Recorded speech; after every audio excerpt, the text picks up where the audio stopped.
আসসালামু আলাইকুম ওয়া রাহমাতুল্লাহ।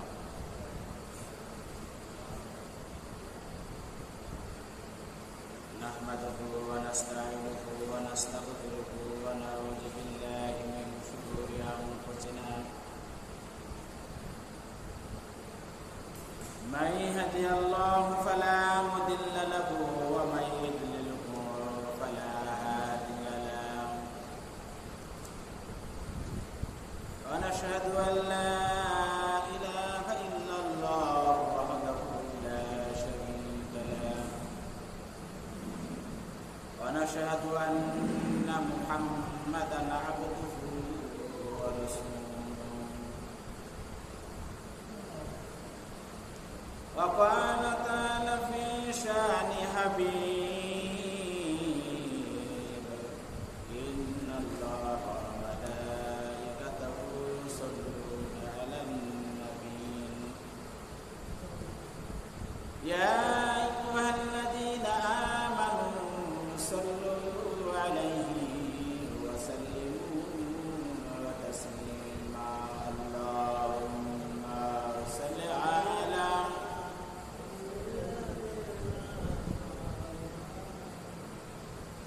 وعلى آل سيدنا حبيبنا محمد اللهم صل على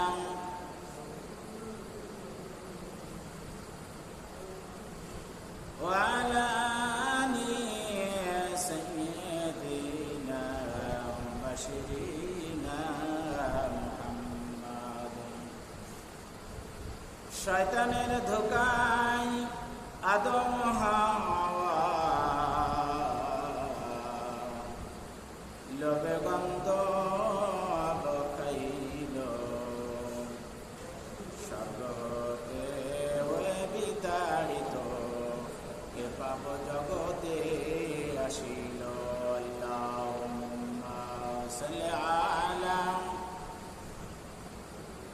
سيدنا مولانا محمد وعلى آل سيدنا وشينا محمد اللهم صل على سيدنا مولانا محمد وعلى آل سيدنا শফিউনা মুহাম্মদ। আলহামদুলিল্লাহ, আমরা কৃতজ্ঞতা জানাই সেই মহান রবের প্রতি, যে মহান রব আপনাকে এবং আমাকে সপ্তাহের শ্রেষ্ঠ দিন জুমার দিন মসজিদে প্রথম ভাগে আসার তৌফিক দিয়েছেন।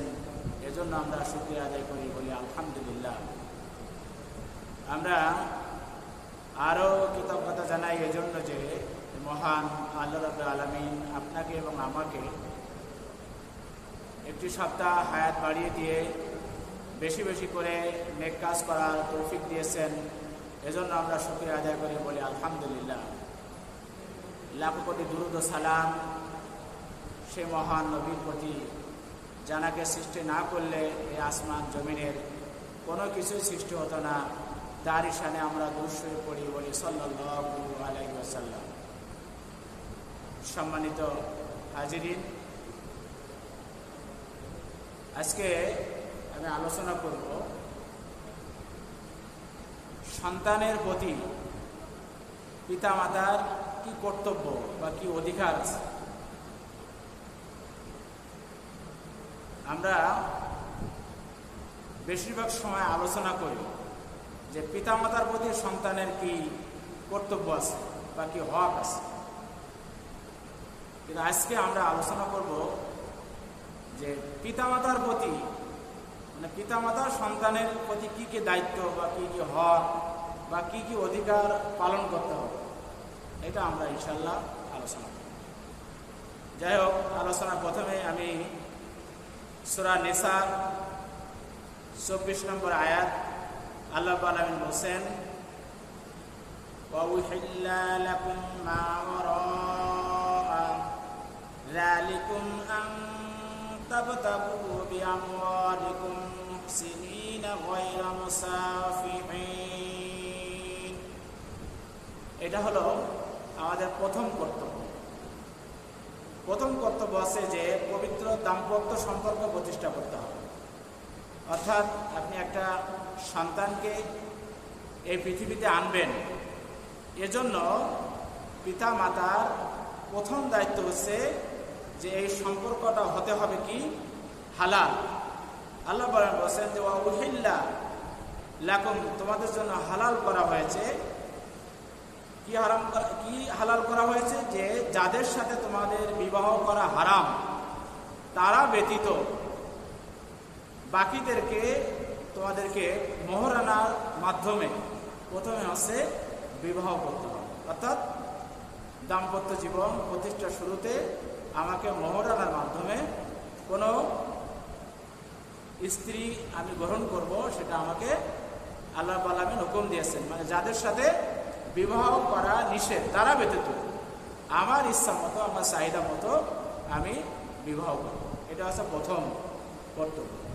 অর্থাৎ অনেক সময় বর্তমান জামানায় দেখা যায় যে অনেকে বিয়ে না করে মানে গর্ভ ভাড়া করে। এটা নিষেধ, এটা করা যাবে না। আপনি একজনের গর্ভ ভাড়া করে আপনি পৃথিবীতে সন্তান নিয়ে আসবেন, এটা আল্লাহ তাআলা নিষেধ করেছেন।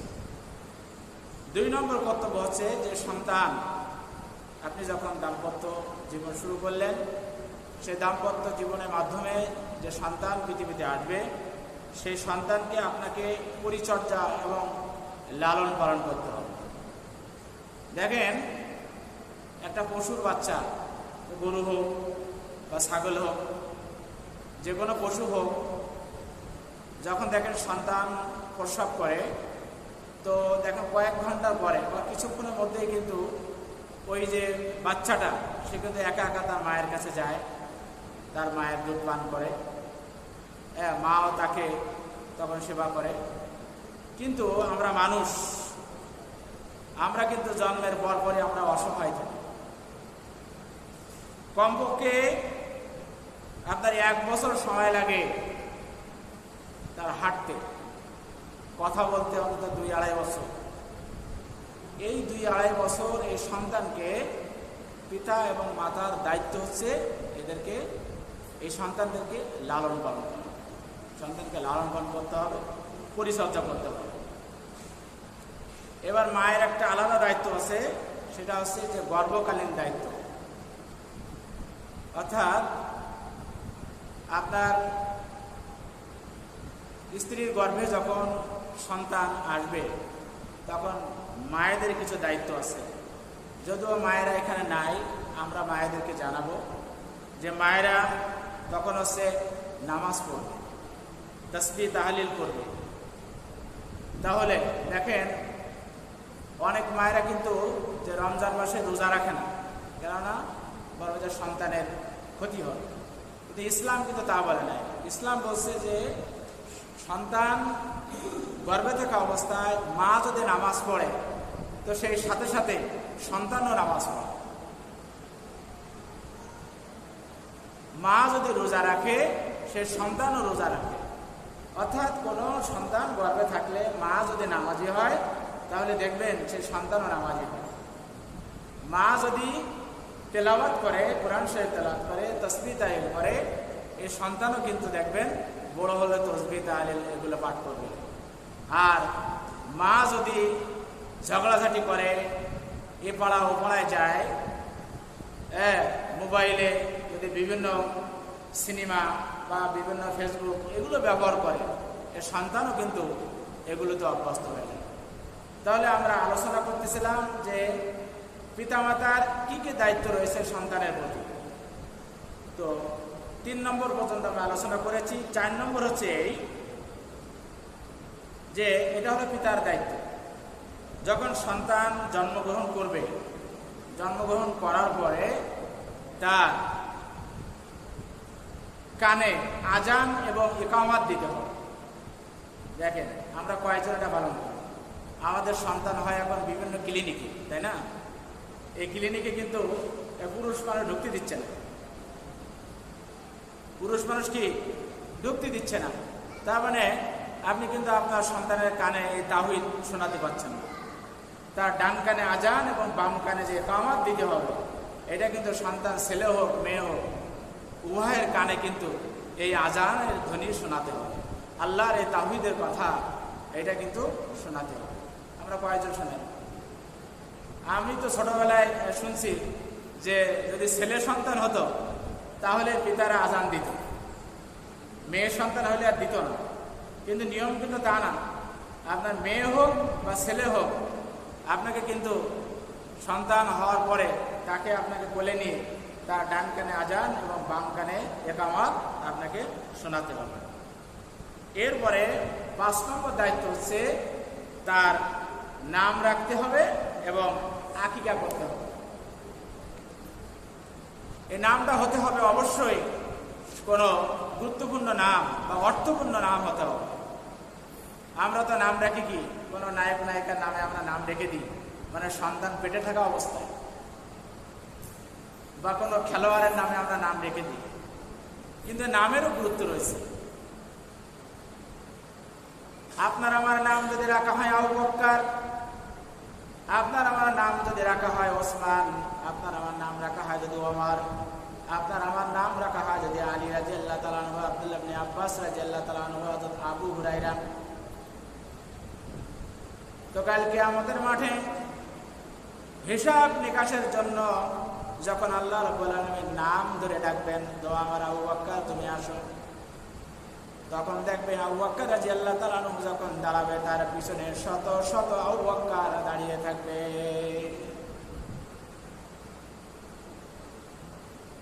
আবু বকর তাকাতাকি করতে থাকবেন।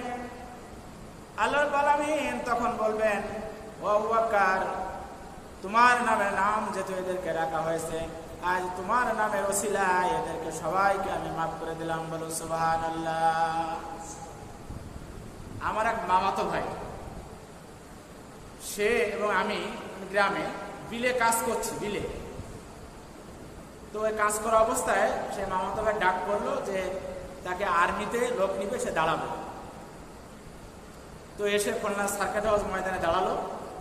নাম হচ্ছে হাবিব, নাম কি হাবিবুর রহমান। তো ওই যে প্রথমে তো বাছাই করে, লাইন করে দাঁড় করার পরে প্রথম বাছাই করে।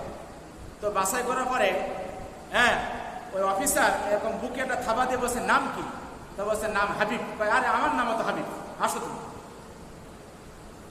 দেখেন, আমি যে এখানে বলছি যে আবু বকরের নামের ওসিলায় সমস্ত আবু বকরকে মাফ করবে, যে আপনার নাম যদি দুনিয়াতেও কিন্তু উপকার আছে। ওই আর্মি অফিসারের নাম আছে হাবিব, আমার এই মামাতো ভাইয়ের নাম আছে হাবিব। তার পায়ে ছিল কুনক, মানে বিলি আমার সাথে কাজ করতেছিল, নখ নষ্ট, নখে কাদা দেওয়া ছিল। তারপরে দেখেন নামের ওসিলায়, এবং বডি ফিগারও ভালো, যে শুধু বলছেন নামের ওসিলা তা না, তার বডি ফিগার ভালো, তার নামের ওসিলা তাই নিয়ে নিল। এখন সে র্যাবে আছে। নামের অর্থপূর্ণ নামের যে বরকত আছে, এটা কিন্তু আমরা দুনিয়াতেও পাচ্ছি, যে নামের বরকত আছে। এজন্য সন্তান যখন জন্মগ্রহণ করবে, পিতা মাতার দায়িত্ব হচ্ছে তাকে একটা ইসলামী নাম রাখতে হবে, যে নামের অর্থ আছে, অর্থপূর্ণ নাম রাখতে হবে। এখন দেখেন হামিম, এখন হামিম কি কোরআনের শব্দ না? তাহলে কি হামিম নাম কি রাখা যাবে? না। হামিম মানে কিন্তু আগুনের গর্ত, আগুনের গর্ত। এজন্য অর্থপূর্ণ নাম হুজুরদের কাছ থেকে শুনে, বা যারা নাম সম্পর্কে ভালো জানে তাদের কাছ থেকে শুনে আপনাকে অর্থপূর্ণ নাম রাখতে হবে। এবং আল্লাহর নামের সাথে নাম রাখার চেষ্টা করতে হবে, কিন্তু একটা উপনাম রাখতে হবে তার সাথে। যেমন যদি বলেন যে রব, করিম, তাহলে আব্দুর রব, আব্দুল করিম। তাহলে রব মানে কি? আল্লাহ, রব মানে প্রতিপালক। তাহলে যদি কারোর নাম রাখা হয় রব, তাহলে কিন্তু শুধু তার রব বলে ডাকা যাবে না, কি ডাকতে হবে? আব্দুর রব, অর্থাৎ একটা উপনাম সাথে জড়তে হবে। নাম যদি হয় জব্বার, আব্দুল জব্বার। নাম যদি হয় সাত্তার, আব্দুল সাত্তার। শুধু সাত্তার বলে কিন্তু ডাক দিলে হবে না। এবং আকিকা করতে হবে। এ সম্পর্কে হাদিসে বলা হয়েছে যে মান ওয়ালাদা লাহু ওয়ালাদুন ফাল ইউহসিন ইসমুহু, বাইহাকি শরীফের হাদিস। যে যখন কোনো সন্তান জন্মগ্রহণ করার পরে তার একটা ইসলামী নাম, একটা অর্থপূর্ণ নাম রাখতে হবে এবং আকিকা দিতে হবে। সন্তান জন্মের 7ম দিনে আকিকা করতে হবে। আকিকা শব্দের অর্থ শাব্দিক অর্থে কেটে ফেলা, ছেটে ফেলা, অর্থাৎ মাথার যে চুল ওই চুলগুলো কেটে ফেলা এবং চুলের সমপরিমাণ স্বর্ণ দান করে দেওয়া। কিন্তু আমরা কি স্বর্ণ দিতে পারি? দিতে পারি না, কারণ সেই তৌফিক আমাদের নাই। আমরা দিই লবণ বা চাউল বা টাকা, কিছু সদকা করে দিতে হবে 7ম দিনে। এখন 7ম দিনে যদি না পারেন কেউ নাম রাখতে, তাহলে আকিকা করতে, তাহলে 14 দিনে, 21 দিনে বা পরে, মানে সময় মতো যদি আপনার আব্বা এবং আম্মা যদি আপনার আকিকা দিতে না পারে, তাহলে আপনার আকিকা আপনাকে নিজেই দিতে হবে। এটা দেওয়া সুন্নাত। তাহলে এবার মায়ের দায়িত্ব হচ্ছে যে সন্তান হইলে তাকে দুধ পান করাতে হবে। এটা কিন্তু কোরআনে আল্লাহ বলছেন সূরা বাকারার 233 নম্বর আয়াতে, ওয়াল ওয়ালিদাতু ইরদিউনা আওলাদাহুন্না হাওলাইন কামিলাইন, অর্থাৎ পূর্ণ 2 বছর দুধ পান করাতে হবে। কিন্তু দেখেন আজকাল কিন্তু মায়েরা এই দুধ পান করাতে চায় না, যে তাদের ফিগার নষ্ট হয়ে যাবে। কিন্তু দুধের ভিতরে রয়েছে, মায়ের দুধে রয়েছে অনেক রকমের মানে অ্যান্টিবায়োটিক, যেটা আমার সন্তানকে নিরাপদে রাখবে। এবং কোরআনও বলছে এজন্য তাদেরকে অর্থাৎ সন্তানদেরকে হাউলাইনে মানে 2 বছর, কামিলাইন পূর্ণ 2 বছর দুধ পান করাতে হবে। এরপরে আপনার 7 নম্বর দায়িত্ব হচ্ছে যে নিরাপত্তা নিশ্চিত করা। সূরা বনী ইসরাঈলের 31 নম্বরে আল্লাহ তাআলা বলেন, ওয়ালা তাকতুলু আওলাদাকুম খাশিয়াতা ইমলাক নাহনু নারযুকুহুম ওয়া ইয়্যাকুম ইন্না কতলাহুম কানা খিতান কাবীরা। ওয়ালা তাকতুলু, আল্লাহ বলেন যে তোমরা হত্যা করো না, আওলাদাকুম তোমাদের সন্তানদেরকে তোমরা হত্যা করো না, খশিয়াতা ভয়, কিসের ভয়? ইমলাক দারিদ্রতার ভয়। নাহনু নারযুকুহুম ওয়া ইয়্যাকুম, অথচ আল্লাহর বলছেন যে আমি রিজিক দেই, আমি তোমাদের খাদ্যের ব্যবস্থা করি। একটা পাখি সে যখন তার বাসা থেকে সকালবেলা বের হয়, তার রিজিকের ব্যবস্থা কি আল্লাহ করেন না? অবশ্যই করেন। কিন্তু আমরা রিজিকের ভয় আমাদের সন্তানদেরকে আমরা নষ্ট করে ফেলি, তাদেরকে আমরা পৃথিবীতে আসতে দেই না। আল্লাহ বলেন এটা কুরআনে সূরা বনী ইসরাঈলের 31 নম্বর আয়াতে আল্লাহ বলেন এটা নিষেধ করছেন। আর আপনি আমি যদি এটা করি, বলছে যে আল্লাহ বলেন যে ইন্না নিশ্চয় কতলাহুম কানা খিতান কাবীরা, এই সন্তানদেরকে যদি আমরা হত্যা করি তাহলে এটা হচ্ছে একটা বড় ধরনের একটা গুনাহ, একটা বড় ধরনের পাপ। তাহলে সন্তানদেরকে নিরাপত্তা দিতে হবে, তাদেরকে পৃথিবীতে আসার জন্য তাদেরকে সুযোগ করে দিতে হবে। এরপরে 8 নম্বর যে শিক্ষাটা আমাদের সন্তানদেরকে দিতে হবে সেটা হচ্ছে ধর্মীয় শিক্ষাদান। আপনার আমার সন্তানদেরকে ধর্মীয় শিক্ষা দিতে হবে। আপনার আমার সন্তান নামাজ পড়তে গেলে যে সূরাগুলি লাগে, যে মাসলা মাসাইল লাগে, তার নামাজের সূরা, তার মাসলা মাসাইলগুলো তাকে শিক্ষা দিতে হবে। অর্থাৎ তাকে আগে ইসলামী শিক্ষায় শিক্ষিত করতে হবে। ইসলামী শিক্ষা যখন শিক্ষিত হয়ে যাবে, ইসলামী জ্ঞান, ইসলামী মাসলা মাসাইল সে যখন জানবে, তারপর আপনি যেদিকে ইচ্ছা আপনি আপনার সন্তানদেরকে পড়াতে পারবেন। কিন্তু প্রথম আপনার আমার দায়িত্ব, পিতা মাতার দায়িত্ব হচ্ছে সন্তানদেরকে ধর্মীয় শিক্ষা দেওয়া। নবীজি বলছেন, কুল্লু মাউলুদিন ইউলাদু আলাল ফিতরাতি ফা আবাওয়াহু ইউহাইদানিহি আও নাসসিরানিহি আও মাজজিসানিহি। অর্থাৎ একটা সন্তান যখন জন্মগ্রহণ করে সে ইসলামের উপরে জন্মগ্রহণ করে, সে ফিতরাত নিয়ে জন্মগ্রহণ করে, ইসলামের উপরে জন্মগ্রহণ করে। যে পিতা মাতা মুসলমান সেই সন্তানটা আছে ইসলামের পথে লালিত পালিত হয়, ইসলামের ভিতরে থাকে।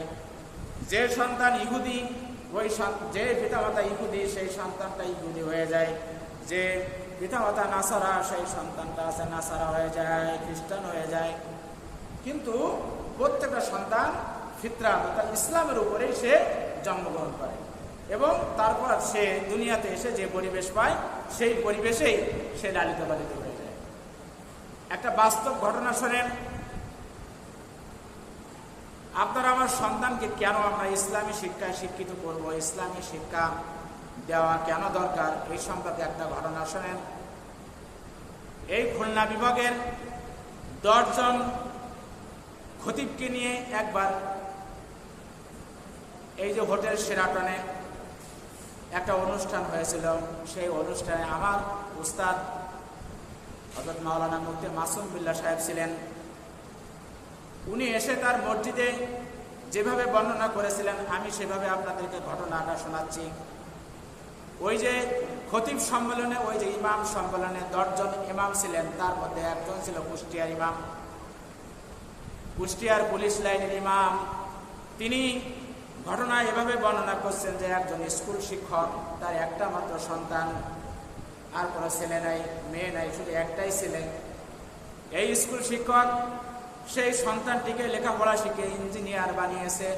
যখন সে ইঞ্জিনিয়ার হয়ে গেছে, ইঞ্জিনিয়ার পাস করার পরে এই ছেলের ক্যান্সার ধরা পড়ছে। তো এই পিতা ছিল স্কুল শিক্ষক। একজন স্কুল শিক্ষকের আর কতই বা সঞ্চয় থাকতে পারে, তারপর মোটামুটি যে সঞ্চয় ছিল সে সঞ্চয় দিয়ে একটা বাড়ি করেছিল সে। এই সন্তানের চিকিৎসা করাতে করাতে এই স্কুল শিক্ষক তার সঞ্চিত টাকাও সব ব্যয় করে ফেলছে, এমনকি তার বসবাসের বাড়ি, এই বাড়িটা বিক্রি করেও তার সন্তানের চিকিৎসা করিয়েছে। তো ডাক্তার বলছে, তার পিতাকে ডেকে বলছে যে আপনার সন্তানকে আপনারা বাড়ি নিয়ে যান এবং সে যা খেতে চায় আপনারা তাকে ভালো মন্দ খাওয়ান, আমাদের দ্বারা আর চিকিৎসা করানো সম্ভব না। তো এই পিতা ওই হাসপাতালের বেডে সন্তানের পায়ের কাছে দাঁড়িয়ে কান্না করছে আর বলছে যে বাবা, আমি তোমার জন্য অনেক কষ্ট করেছি, অনেক কিছু করেছি, এমনকি আমার শেষ সম্বল আমার দালানটা, আমার বাড়িটা বিক্রি করেও তোমার চিকিৎসা করিয়েছি, কিন্তু তোমাকে আমি বাঁচাতে পারলাম না। এই সন্তান তখন বলছে বাবা, তুমি আমার জন্য কিছুই করো নাই। যখন বলছে যে বাবা তুমি আমার জন্য কিছুই করো নাই, এই তার বাবা এবার হাও মাও করে কাঁদছে আর বলছে যে আমার সন্তান কলিজার টুকরা, তুমি কি বলছো যে তোমার জন্য আমি কিছুই করে নাই? আমি আমার সাকল্য, আমার সর্বোচ্চ চেষ্টা দিয়ে আমি তোমাকে চিকিৎসা করিয়েছি, তোমাকে বাঁচানোর চেষ্টা করেছি, আর তুমি বলছো আমি তোমার জন্য কিছুই করে নাই। তখন সন্তান বলছে যে বাবা হ্যাঁ, আমার জন্য কিছুই করো নাই, তুমি আমাকে ইঞ্জিনিয়ার বানিয়েছো, তোমার বাড়ি বিক্রি করেছো, তোমার যাবতীয় সম্পদ তুমি বিক্রি করেছো। বাবা তুমি যদি আজকে আমাকে একটু ধর্মীয় শিক্ষায় শিক্ষিত করতে, আমি এই মরণ অবস্থায়, মরণ পথে যাত্রী, আমি এই বিছানায় শুয়ে শুয়ে অন্তত আমি একটু সূরা কালাম পড়তে পারতাম। দেখেন, তাহলে দেখেন যে সন্তানকে ধর্মীয় শিক্ষা দেওয়া আপনার আমার দরকার কিনা তাই দেখেন। তখন তো পিতা আরো বেশি হাওমা করে কাঁদছে, কারণ সন্তান বলছে আমি মৃত্যুর পথে যাত্রী, আমি আমার মৃত্যুর সময় অন্তত যদি একটু আরবি পড়তে জানতাম, আমি এই বিছানায় শুয়ে শুয়ে আমি একটু আরবি পড়তে পারতাম, একটু সূরা পড়তে পারতাম, একটু দোয়া পড়তে পারতাম, কিন্তু তুমি আমাকে একটু ইসলামী শিক্ষায় শিক্ষিত তুমি করো নাই। এরপরে দেখেন 9 নম্বর হচ্ছে আদব কায়দা এবং শিষ্টাচার শিক্ষা দিতে হবে। নবীজি সাল্লাল্লাহু আলাইহি ওয়াসাল্লাম বলেছেন যে মা নাহালা ওয়ালিদুন ওয়ালাদু মিন নাহালি আফদালু মিন আদাবি হাসান, তিরমিজি শরীফের হাদিস। যে সন্তানদেরকে সর্বোত্তম শিক্ষা দিতে হবে অর্থাৎ তাদেরকে আদব কায়দা শেখাতে হবে, তাকে শিষ্টাচার শিক্ষা দিতে হবে। বড়দেরকে দেখলে বলতে হবে সালাম দাও, সালাম দেওয়ার শিক্ষার প্রচলন করতে হবে। বড়দের সামনে তাকে দাঁড়িয়ে কথা বলা শিখাতে হবে, বড়দেরকে তাকে সালাম দেওয়া শিখাতে হবে, এভাবে তাকে আদব কায়দা শিক্ষা দিতে হবে। এটাই হচ্ছে পিতামাতার দায়িত্ব। এরপরে ধর্ম অনুশীলনে তাকে অভ্যস্ত করতে হবে। 10 নম্বর শিক্ষা, তাকে ধর্ম অনুশীলনে, ধর্ম শিক্ষা দিলেন আপনি, কিন্তু ধর্মটা সে পালন করছে কিনা সেটাও আপনাকে খেয়াল করতে হবে। এ সম্পর্কে আবু দাউদ শরীফে রাসূল সাল্লাল্লাহু আলাইহি ওয়াসাল্লাম বলেছেন যে মুরু আওলাদুকুম বিসসালাতি ওয়া হুম আবনাউ সাবঈ সিনিনা ওয়াদরিবুহুম আলাইহা ওয়া হুম আবনাউ আশারি সিনিন। অর্থাৎ সন্তানদের যখন 7 বছর বয়স হবে তখন তাকে নামাজের আদেশ দিতে হবে, তাকে নামাজ প্রতিষ্ঠা করার জন্য আদেশ দিতে হবে। দেখেন, নামাজ প্রতিষ্ঠা করা কিন্তু খালি শুধু নিজে পড়া না, আপনি পড়বেন, আপনার পাড়া প্রতিবেশী পড়বে, আপনার আত্মীয় স্বজন পড়বে, এটাই হচ্ছে নামাজ প্রতিষ্ঠা করা। আমাদের সমাজে একবার এক মাওলানা সাহেব তার ওয়াজের ভিতরে বলছিল যে আমাদের সমাজে লুঙ্গি পরা অর্থাৎ পোশাক পরা কিন্তু কায়েম আছে, কিন্তু নামাজ পড়া কায়েম নেই। অর্থাৎ দেখেন, একটা পাগল তারও যদি আপনি কাপড় কেড়ে নেন, সে কিন্তু তার কাপড় নিয়ে এসে পড়তে চাই। অর্থাৎ পোশাক পরা এটা প্রতিষ্ঠা করা আছে, কিন্তু নামাজ প্রতিষ্ঠা নাই।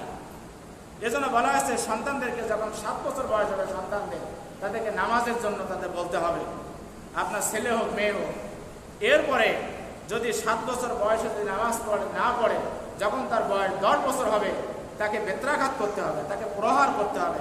আল্লাহ রসুল এটা আবু দাউদ শরীফে হাদিসে এটা ঘোষণা করা হয়েছে যে তাকে প্রহার করতে হবে। কোনো পিতা এবং মাতা তার সন্তানকে এই ধর্মীয় শিক্ষায় অনুশীলন করার জন্য যদি ঘরের ভিতরে বেদ ঝুলে রাখে, তাহলে সেই ঘরে আল্লাহ রহমত বৃষ্টির মতো বর্ষণ করতে থাকে। বলেন সুবহানাল্লাহ। তাহলে সন্তানদেরকে শুধু যে ধর্মীয় শিক্ষা দিলে হবে না, সেই ধর্মীয় শিক্ষাটা মানছে কিনা এটাও আপনার আমার জন্য এটা খেয়াল করতে হবে। 11 নম্বর হচ্ছে বিলাসিতা মুক্ত রাখতে হবে। সূরা আরাফের 31 নম্বর আয়াত আল্লাহ তাআলা বলেন, ওয়াকুলু ওয়াশরাবু ওয়া লা তুসরিফু ইন্নাহু লা ইউহিব্বুল মুসরিফিন। আল্লাহ বলেন, ওয়াকুলু তোমরা খাও, ওয়াশরাবু এবং তোমরা পান করো, ওয়া লা তুসরিফু তোমরা নষ্ট করো না, তোমরা ইন্নাহু লা ইউহিব্বুল মুসরিফিন নিশ্চয় আল্লাহ বলেন যারা নষ্ট করে তাদেরকে আল্লাহ বলেন ভালোবাসে না। বিলাসিতা মুক্ত। আপনার টাকা পয়সা আছে, আপনার সন্তানকে একটা মোটরসাইকেল কিনে দিলেন, কয়েকদিন পরে আবার নতুন একটা মডেল আসলো, আবার একটা কিনে দিলেন। এভাবে সন্তানকে এভাবে বিলাসিতা শেখানো যাবে না, বিলাসী মুক্ত রাখতে হবে সন্তান। আমরা আলোচনা করতেছিলাম যে পিতামাতার কি কি দায়িত্ব রয়েছে সন্তানের প্রতি। এরপর 12 নম্বর শিক্ষা হচ্ছে যে দাম্পত্য সম্প্রীতি সংরক্ষণ করতে হবে। আপনার আমার উচিত, আপনার আমার সন্তান যখন বড় হবে তাদের সামনে ঝগড়াঝাটি করা যাবে না, পিতামাতা ঝগড়াঝাটি করবে না। অনেক সময় সন্তানের স্বার্থে আপনার আমাকে নীরব থাকতে হবে এবং সন্তানের আড়ালে যে আপনার আমার দাম্পত্য যে কলহ হয় সেটা নিরসন করতে হবে। এটাও একটা দায়িত্ব আপনার আমার জন্য, সন্তানকে লালন পালন করার জন্য। এরপরে 13 নম্বর দায়িত্ব হচ্ছে কল্যাণ কামনা করতে হবে। সন্তানের ভালো কামনা করতে হবে, সবসময় কল্যাণ কামনা করতে হবে। রাগের বসেও সন্তানকে বদদোয়া দেওয়া যাবে না। পিতা এবং মাতার দোয়া এটা কিন্তু ভালো দোয়া যেমন আল্লাহ তাআলা কবুল করেন, খারাপ দোয়া কিন্তু আল্লাহ তাআলা কবুল করেন। এজন্য সবসময় ভালো দোয়া করতে হবে। একজনের সন্তান ছিল খুব দুষ্ট, তাই তার মা তাকে রাগ করে বলতো যে তোর জন্য আমার সামনে থেকে আল্লাহ নিয়ে যে তোরে কাবার ইমাম বানায়। সত্যি তার মায়ের দোয়া কবুল হয়েছে। এই একজন কাবার ইমাম আছে, সে কিন্তু তার মায়ের এই দোয়ার বরকতে কাবার ইমাম আছে। এজন্য আপনার আমার উচিত সবসময় খেয়াল রাখতে হবে, সন্তান যদি কোনো অন্যায় করে তাদেরকে সংশোধনের জন্য, মানে সংশোধনের নেওয়াতে আপনি তাকে বকাঝকা দিবেন। এটা কিন্তু আপনার আমার জন্য আল্লাহ রাব্বুল আলামিন বলছেন। কোথায় বলছেন আল্লাহ রাব্বুল আলামিন? সূরা ইব্রাহিমের 40 নম্বর আয়াতে আল্লাহ বলছেন যে রব্বি জাআলনি মুকিমুস সালাতি ওয়া মিন যুররিয়াতি রব্বানা ওয়া তাকাব্বাল দুআ। এটা পিতামাতার দোয়া করতে হবে যে আল্লাহ তুমি আমার সন্তানকে, আমার পরিবারকে তুমি নামাজি বানাও।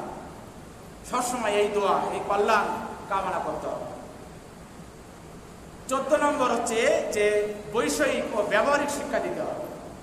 আপনার আমার সন্তানকে টাকা পয়সা লেনদেন করা, কেনাকাটা করা, তার বসবাসের জন্য আপনি যে ঘর বাড়ি বানাচ্ছেন সেই ঘর বাড়ি কীভাবে সাজানো হবে এই সাজানো তাকে শেখাতে হবে। মেয়ে হলে তাকে রান্না করা শেখাতে হবে, তাকে কাপড় চোপড় পরিষ্কার করা শেখাতে হবে। আমাদের আল্লাহ রসুল সাল্লাল্লাহু আলাইহি সাল্লাম কিন্তু নিজের জামা কাপড় নিজেই পরিষ্কার করতেন, নিজের জুতা তিনি নিজেই পরিষ্কার করতেন, নিজের জুতা ছিঁড়ে গেলে নিজেই মেরামত করতেন। আর আমরা কি করি? আমরা কিন্তু মুসির কাছে যাই, যে অনেক সময় অনেককে দেখা যায়, আপনারা খেয়াল করবেন, আপনারা দেখতে পাবেন যে পায়ে জুতা কালি করতে দেয়, পাটা এগুই দিয়ে বলে যে আমার জুতা কালি করে দাও, জুতাটা খুলেও দেয়। এরকম করা যাবে না। এই শিক্ষা আপনার আমার সন্তানদেরকে দিতে হবে এবং পবিত্রতা ও পরিচ্ছন্নতা অভ্যস্ত করতে হবে। পবিত্রতা, আল্লাহ রসুল বলেন যে আত্মুর শাত্রুল ঈমান, পবিত্রতা হচ্ছে ঈমানের অর্ধেক। আল্লাহ রসুল একদা দুটো কবরের সামনে দিয়ে যাচ্ছিলেন, এমন সময় আল্লাহ রসুল থেমে গেলেন। থেমে যাওয়ার পরে আল্লাহ রসুল জিজ্ঞাসা করলেন যে এই কবরের শাস্তি হচ্ছে, তোমরা খোঁজ নিয়ে দেখো তো আশেপাশে এই কবরবাসী কাউকে পাওয়া যায় কিনা। তখন একজনকে পাওয়া গেল, তাকে ডেকে আনা হলো। ডেকে আনার পরে আল্লাহ রসুল বললেন যে গাছ থেকে একটা খেজুরের ডাল নিয়ে আসো। একটা খেজুরের ডাল নিয়ে আসলো। সেই খেজুরের ডালটা আল্লাহ রসুল ভেঙে তার মাথাটা ছিঁড়ে দিয়ে দুই কবরের মাঝখানে দিয়ে দিলেন। সাহাবারা জিজ্ঞাসা করলো, ইয়া রাসূলুল্লাহ, ইয়া হাবিবাল্লাহ, কি হয়েছে? আল্লাহ রসুল বলছেন এই কবরে যারা শুয়ে আছে এদের শাস্তি হচ্ছে, তবে একজনের শাস্তি হচ্ছে যে সে দুনিয়ায় যখন পেশাব পায়খানা করত, পেশাব পায়খানা করার পরে সে পবিত্রতা অর্জন করত না। সে পবিত্রতা অর্জন না করার কারণে তার কবরের শাস্তি হচ্ছে। আরেকজনের কবরের শাস্তি হচ্ছে সে ছিল চগলখোর, মানে একজনের কথা আরেকজনের কাছে যে লাগাতে। তো আল্লাহ রসুল বললেন এই যে খেজুরের ডাল আমি দিলাম, এই ডালটা যতক্ষণ পর্যন্ত সতেজ থাকবে তার কবরের আযাবকে কমিয়ে দেওয়া হবে। সুবহানাল্লাহ। এই জন্য দেখেন আমরা কিন্তু কবর দিয়ে আসার পরে দেখেন কবরে আমরা খেজুরের ডাল দিয়ে আসি না, কারণ কিন্তু এই আমরা অনেকে হয়তো জানি না যে এই খেজুরের ডালটা আমরা কেন দিই। ওটা যতক্ষণ সতেজ থাকবে আপনার আমার কবরে, যারা কবরবাসী, আপনি আমি মরে গেলেও ওই কবরে যদি ওটা দেওয়া হয় আপনার আমার কবরেও শাস্তি কম। এরপরে 16 নম্বর দায়িত্ব হচ্ছে যে কন্যা সন্তানকে বেশি আদর করতে হবে। আল্লাহ রসুল বলেন যে যাদেরকে কন্যা সন্তান দেওয়া হলো, এই কন্যা সন্তান আছে এবং কন্যা সন্তানকে সে জীবিত কবর দি নাই।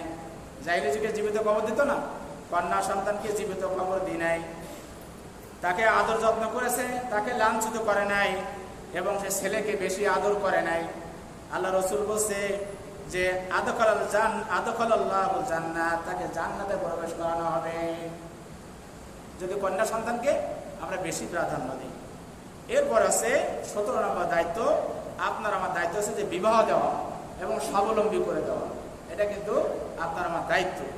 যদি আপনি আমি সন্তান বিবাহযোগ্য হয় আর যদি বিবাহ না দেয়, আর সন্তান যদি কোনো পাপ কাজ করে ফাআসাবা ইসমান ফাইন্নামা ইসমুহু আলা আবিহি, তাহলে তার সেই পাপের একটা অংশ এটা কিন্তু পিতার ঘাড়েও পড়বে।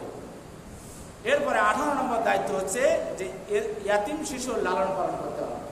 অর্থাৎ কোনো মা বিধবা হয়ে গেল এবং তার রূপ আছে, তার গুণ আছে, তার বংশমর্যাদা আছে, তার বিবাহ করার মতো তার বয়সও আছে, কিন্তু তার সন্তানের মুখের দিকে সে বিবাহ করলো না, সেই সন্তান থেকে সে লালন পালন করলো এবং লালন পালন করার কারণে তার চেহারাটা মলিন হয়ে গেল।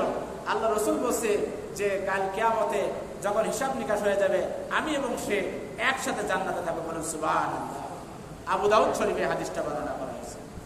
এরপরে 19 নম্বর হচ্ছে যে দুস্থ কন্যা সন্তানকে আশ্রয় দিতে হবে। অর্থাৎ আপনার মেয়ে বিবাহ দিলেন, সেই মেয়ে কোনো কারণে বিধবা হয়ে গেল, এই মেয়েকে দেখার মতো আপনি পিতা ছাড়া আর কেউ নাই, তখন এই সন্তানকে আপনাকে আশ্রয় দিতে হবে।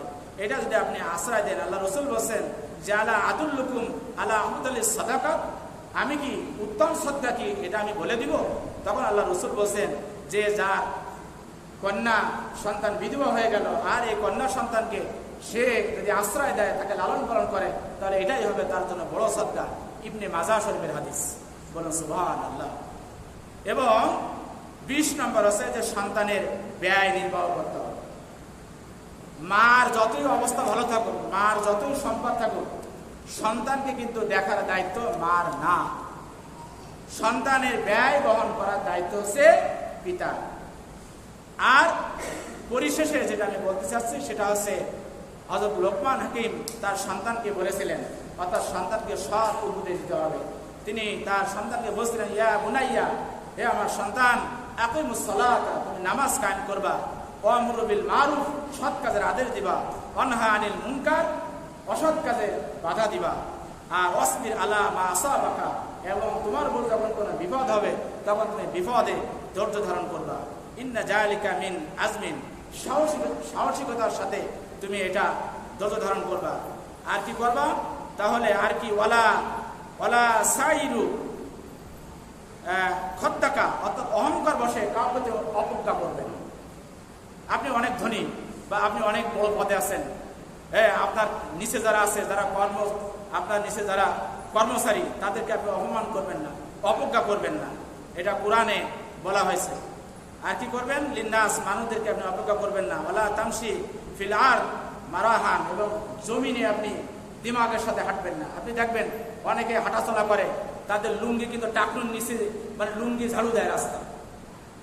আল্লাহ তাআলা কিন্তু এদের প্রতি কিয়ামতের ময়দানে ফিরেও তাকাবেন না এদের প্রতি, যারা দিমাগের সাথে জমিনে চলাচল করে। আল্লাহ তাআলা বলছেন, ইন্নাল্লাহা ইউহিব্বু কুল্লু মুখতালিন ফাকুর, অর্থাৎ দাম্ভিক লোক যারা, অহংকার বসে যারা চলাফেরা করে, আল্লাহ বলেন তাদেরকে ভালোবাসেন না। অক্সিদ ফি মাশিকা অকদুত মিন সাউতিকা, ইন্না আনকারাল আসওয়াতি লা সাউতুল হামিদ, এবং বলছে, এবং কণ্ঠস্বর নিচু করে কথা বলতে হবে। আপনি যতই ক্ষমতাশালী হন না কেন, আপনার কণ্ঠ যেন গাধার স্বর। এখানে বলা হয়েছে যে গাধার স্বরটা সবচেয়ে অপ্রীতিকর, এবং জোরে কথা বলাকে বলা হয়েছে গাধার স্বরের সাথে কেন তুলনা করা হয়েছে। লোকমান হাকিম তার সন্তানদেরকে এরকমভাবে শিক্ষা দিয়েছেন। এটা আল্লাহ রাব্বুল আলামিন কোরআনে কোট করেছেন, মানে এটা আমাদের জন্য এটা কোট করা হয়েছে। যাই হোক, যে আলোচনা করলাম, এই আলোচনা যেন আমিও আমার জীবনে মেনে চলতে পারি এবং আপনারাও মেনে চলবেন। আপনার আমার দায়িত্ব, সন্তানের প্রতি কী দায়িত্ব, এই দায়িত্বগুলো যদি আমি পালন করি, তাহলে এই সন্তানও একদিন দেখবেন আপনার এবং আমার প্রতিও তারা দায়িত্বশীল হয়ে যাবে। আল্লাহ রাব্বুল আলামিন যদি হায়াতে বাঁচিয়ে রাখেন, ইনশাআল্লাহ আগামী সপ্তাহে যে সন্তান পিতামাতার প্রতি কী রকম হক বা কী রকম অধিকার পালন করবে এ সম্পর্কে আলোচনা করবো। ওয়া মা তাওফীকি ইল্লা বিল্লাহ। আসসালামু আলাইকুম ওয়া রাহমাতুল্লাহ। যাদের সুন্নাত বাকি আছে সুন্নাত